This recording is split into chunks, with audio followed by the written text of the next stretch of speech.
Imagine building a national economy on something the world is trying to quit. That is Indonesia's coal paradox. Good day, everyone. My name is Dicky Priyana, student ID 293240058 from Blemba 36. This presentation is part of our course, Economic Analysis and Business Landscape, and my chosen topic is the policy, finance, and economics of Indonesia's coal industry. The title is The Cost of Black Gold because coal is both a fiscal asset and an economic liability. It brings in billions in export earnings and taxes. Yet, locks us into outdated infrastructure and exposes us to global decarbonization risk. Through this presentation, I will assess coal's role in Indonesia's fiscal system, the structural and policy challenges it creates, and why meaningful reform is critical for long-term sustainability. Let's begin by looking at how deeply coal is embedded in our economy.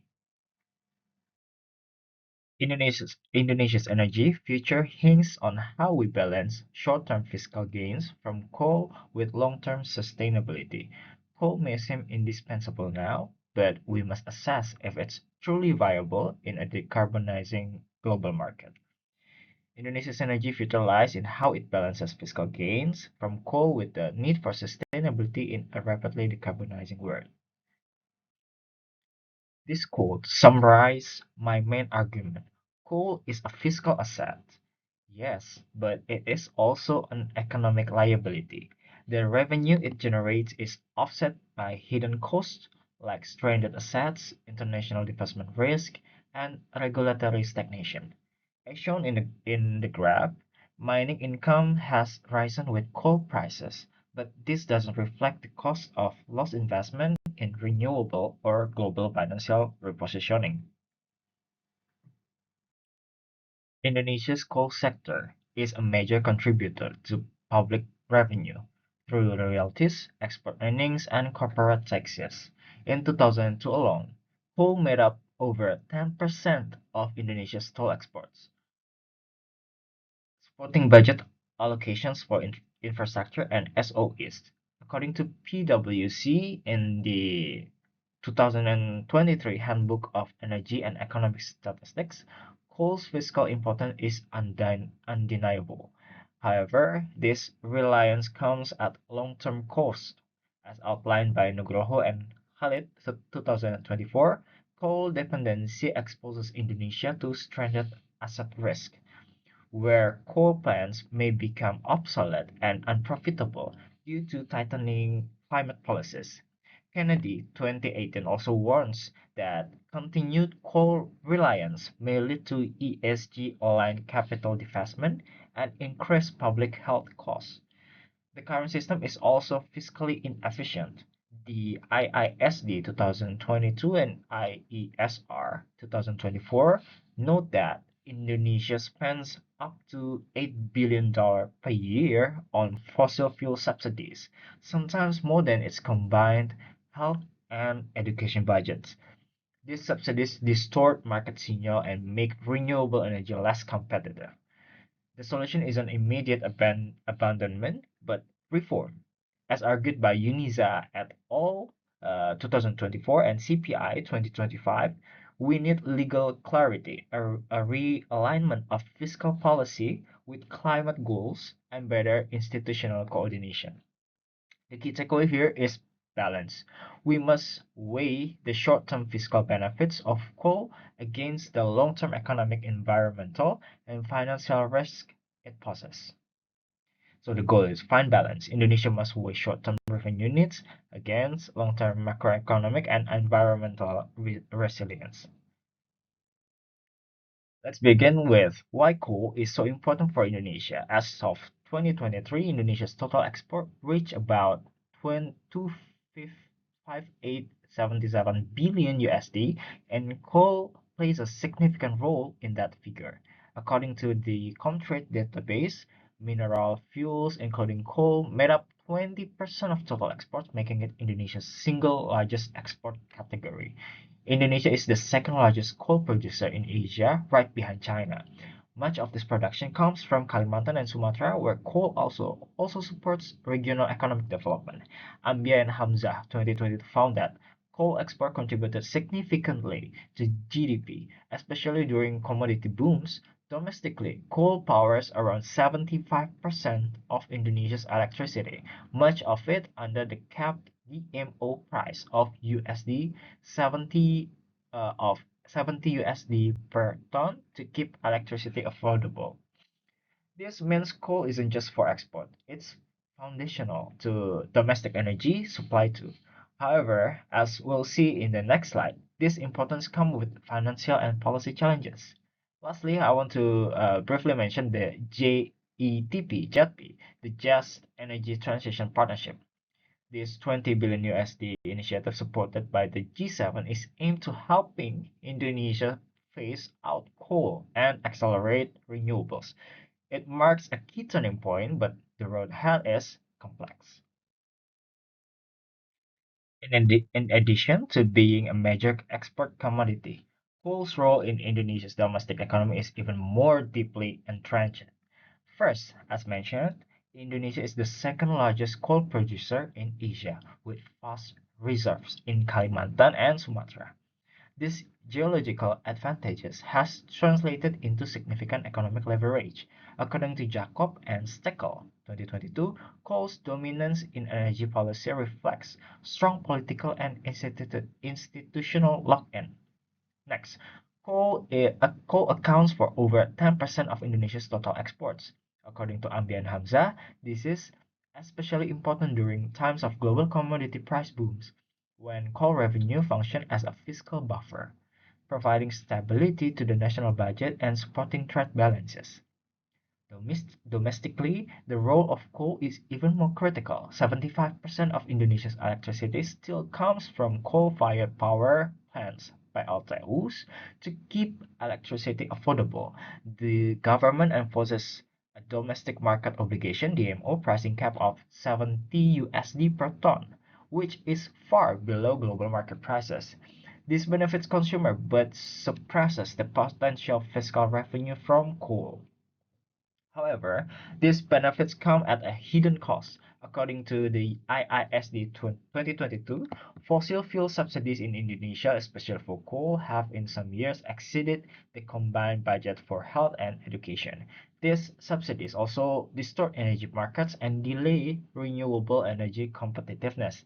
Finally, the JETP or Just Energy Transition Partnership represent an opportunity to pivot backed by 20 billion USD commitment from G7 countries. The JETP is intended to support early retirement of coal plants and scale up clean energy infrastructure. However, successful implementation depends on serious policy reform and governance capacity. So in summary, coal has brought stability, but it has also entrenched Indonesia in a risky and subsidy-heavy energy model that now needs urgent rethinking.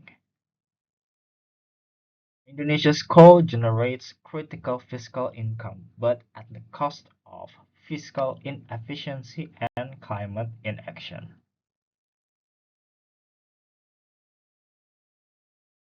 Indonesia's coal industry undeniably provides major fiscal support, but we must weigh this contribution against the growing economic and environmental cost.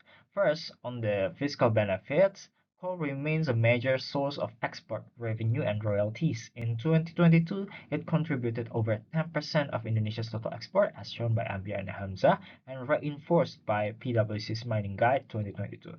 This makes coal a key component of government income, especially during global price surge. Moreover, domestic coal sales to PLN follow the domestic market obligation price cap 70 USD per ton as per ISCR. This cap helps stabilize electricity prices and makes energy affordable to households and businesses. However, this comes at the cost of reduced state revenue since coal is sold below international market prices. But the hidden costs are substantial. Indonesia's fossil fuel subsidies were about 8 billion USD in 2020. According to the IISD, that is more than what the government spent on health and the education combined in some years. These subsidies are highly regressive, mostly benefiting wealthier households, and they also delay the transition to renewable by keeping clean energy uncompetitive. Subsidies distort price signals and discourage innovation, so even though coal is a short-term fiscal stabilizer, in the long term, it locks Indonesia into a model that is both financially inefficient and environmentally risky. This slide highlights a critical takeaway. Fiscal strength must not come at the cost of structural vulnerability. Structural issues in the coal industry. Indonesia's coal sector is structurally rigid, oligopolistic, and locked into high-cost downstream policies that underperform economically and environmentally. Now, let's look beyond fiscal numbers and dive into the structural problems embedded in Indonesia's coal industry. First, we see a clear oligopolistic market structure. According to Sutomo et al. 2020, just three companies, Adaro Energy, PT Bukit Asam, and Bumi Resources, control over 75% of national coal output. This dominance restricts competition and limits innovation, and as noted by Frederick and Van Leeuwen, 2017, it creates strong political and economic lock-in. These dominant players influence production decision, pricing, and policy direction, making reform very difficult. Then we face downstreaming inefficiencies. The government promotes downstream initiatives like coal gasification and dimethyl ether (DME) to reduce LPG imports. But as Wu et al. 2017 and PwC 2020 highlight, these projects are often capital intensive, technically challenging, and have questionable financial returns. Many of them also lack environmental, social, and governance ESG compliance, undermining long-term sustainability goals. Finally, the legal and regulatory environment reinforces this rigidity. The 2000 mining law consolidated mining licenses, effectively creating barriers to entry for new or small players. This legal structure contributes to what Frederick and Van Leeuwen call a regulatory lock-in. As a result, efforts to introduce cleaner energy or improve market competition are met with institutional inertia. The key message here is Indonesia's coal industry is not just financially entrenched, it is structurally resistant to change. Without addressing these systemic barriers, fiscal reform alone will not be enough. Despite bold energy transition targets, Indonesia's policy execution is falling behind. Let me break this into three key challenges. First, ambitious targets, lagging progress. Indonesia set a goal of 23% renewable energy in the national mix by 2025, but according to Aditya et al. 2025, as of 2023, we are still under 15%. This gap between ambition and reality stems from poor incentive for independent power producer and sluggish project execution. Second, we have legal and regulatory fragmentation. As UNISA 2024 explained, key policies like Presidential Regulation Number 112 to 2022 like binding enforcement and detailed implementation plans. Without legal certainty, investment in renewable become high risk. Many policies are aspirational but non-binding, which weakens investor confidence.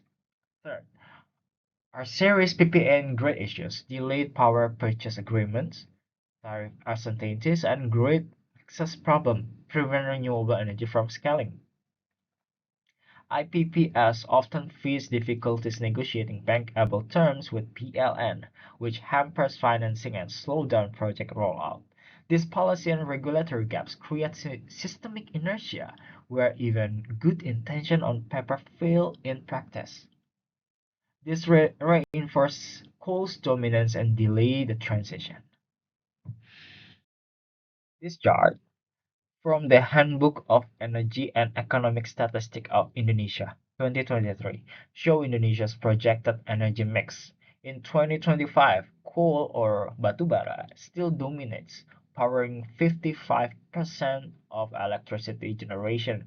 Renewable or EBT make up only 23% with the rest split between gas 22% and oil 0.5%.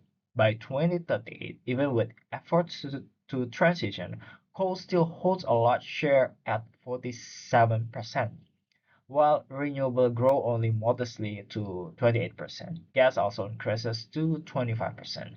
This slow shift reflects the institutional lock-in mentioned earlier. Subsidies, DMO pricing, and regulatory barriers prevent a faster transition.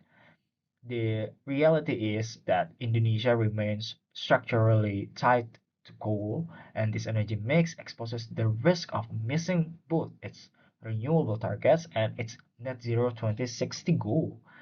The data makes one thing clear: without stronger reform, our energy mix will remain fossil heavy far beyond 2030. This slide focuses on what Indonesia risks if we delay the energy transition. First, the stranded asset risk. A study by Nugroho Khalid 2024 shows that if CFPP's coal-fired power plants are retired early without proper planning, Indonesia could lose billions. These losses come from plant devaluation, lost tariff revenues, and sunk investment that never pay off. It is a serious fiscal threat, especially if renewables are not ready to replace coal in time. Second, the impact on state-owned enterprises like PLN and Pertamina. These companies carry the bulk of Indonesia's fossil exposure. Bosello 2025 warned that fossil-heavy balance sheets raise sovereign credit risk, reflected in higher borrowing costs and CDS spreads. In short, the transition could hurt our public finances if we are unprepared. Finally, there are global spillovers. Gordel et al. 2025 modeled the impact of policies like the EU Carbon Border Adjustment Mechanism (CBAM). If implemented, CBAM could cut Indonesia's coal export revenue, triggering an estimated 23% increase in public debt by 2050 unless we act now. Together, this risk make one thing clear: delaying reform will not only be environmentally costly, but financially devastating as well. Then this slide highlights why green finance remains underdeveloped in Indonesia, despite increasing global momentum. First, we face ESG investment gaps. Clark, Reed, and Sunderland 2018 argue that emerging markets like Indonesia are missing out on climate-aligned capital due to regulatory ambiguity, a lack of bankable renewable project, and uncertain returns. Next, the bankability issue. Many renewable projects don't meet investor standards due to weak power purchase agreement (PPAs), tariff instability, and poor grid integration. These structural issues make green projects less attractive than conventional coal investment. Then, at the local level, Ronaldo and Suryanto 2022 studied Indonesia Village Fund, Dana Desa, and found that while it supports the idea of green budgeting, it lacks connection to national sustainability framework. Issues include low technical capacity, poor monitoring, and no real integration into energy transition strategies. Lastly, the Just Energy Transition Partnership (JETP) funding. Indonesia has secured 20 billion USD under the Just Energy Transition Partnership. But without institutional reform, transparency, and strong legal framework, this funding could stall or lose credibility. In short, without aligning our financial infrastructure and governance with climate goals, the green finance ecosystem will remain weak, limiting our ability to replace coal effectively. This slide highlights the structural weaknesses in Indonesia's green finance ecosystem that threaten to delay our energy transition. Let's start with the ESG investment gap. According to Clark, Reed, and Sunderland 2018, Indonesia risks being excluded from ESG aligned global capital flows. This is largely due to regulatory uncertainty and a lack of mature green project pipelines. Investors hesitate because they don't see enough viable low-risk opportunities in renewable energy. Second, we face bankability challenges. Many renewable projects are simply not seen as financially viable. Hurdles include uncertain electricity tariffs, weak power purchase agreement, and limited access to national grid infrastructure. This discourages private sector participation and leaves the sector dependent on public funding.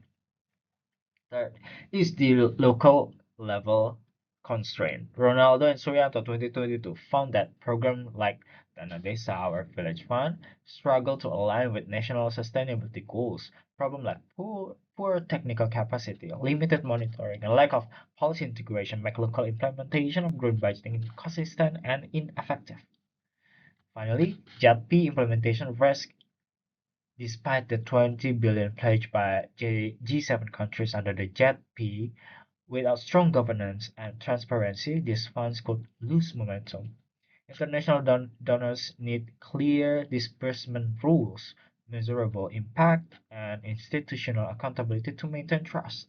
So while funding is available, these four barriers, investment risk, weak project viability, local inefficiencies, and institutional credibility, must be addressed to unlock the full potential of green finance in Indonesia. This slide outlines a reform package that addresses both the fiscal and structural problems we've discussed. First, we need to reform the DMO and fossil fuel subsidies. The domestic market obligation price cap, currently fixed at 70 USD per ton for PLN, results in massive opportunity cost. Instead of pricing coal below market, we should phase in market-based pricing, allowing revenues to reflect true economic value. At the same time, Indonesia spends over 8 billion USD per year on fossil fuel subsidies, a figure that in some years has exceeded the entire education and health budget combined. IISD 2022 said it. That money should be redirected to support renewable energy adoption and innovation. Next is alignment with climate goals, both legally and fiscally. We need to codify transition targets into binding law. As emphasized by UNISA et al. 2024, this means giving a real legal teeth to our net zero and renewable energy commitments. It also means revising our tax and royalty system to internalize environmental costs, something currently missing from our fiscal framework. Then comes the institutional reform. Today, agencies like ESDM, PLN, and BKPM often operate in silos. We need stronger coordination and mandate clarity so that energy policy, investment approvals, and emissions goals all move in the same direction. Regulatory lock-ins like those from the 2000 mining law must be reviewed, especially where they hinder innovation or renewable market entry. Finally, to mobilize ESG capital, we must improve our investment climate. According to Clark, capital won't flow if regulatory risk remain high. We must provide clear tariff rules, bankable PPAs, and predictable JETP fund disbursement mechanism. Only then can we tap into the growing pool of climate-aligned global funds. In summary, reform isn't just about removing coal, it's about replacing coal with a credible, investable, and just alternative. To conclude, coal is Indonesia's double-edged sword. It undeniably delivers short-term fiscal stability, generating more than 10% of national exports and supporting public budgets through royalties, taxes, and DMO pricing. But as we've discussed, this reliance also exposes Indonesia to growing economic and financial risk. This includes stranded assets, ESG divestment, and exposure to global decarbonization pressures like the EU's carbon border adjustment mechanism. This means our current fiscal model, centered on coal, is no longer sustainable. We need to evolve toward a model that not only supports that state revenue but also aligns with our climate commitments and development goals. Without serious reform, legal, institutional, and financial, the risk will outweigh the short-term benefits. This is not a distant issue. If Indonesia election, public debt could increase by 23% of GDP by 2050, as noted by Gordon 2025. The time to act is now. Legally, we must codify transition target into binding law. Institutionally, we must strengthen interagency coordination, and financially, we must align budget priorities with our energy transition agenda. Only through systemic change can we transform coal's burden into a bridge for a sustainable future.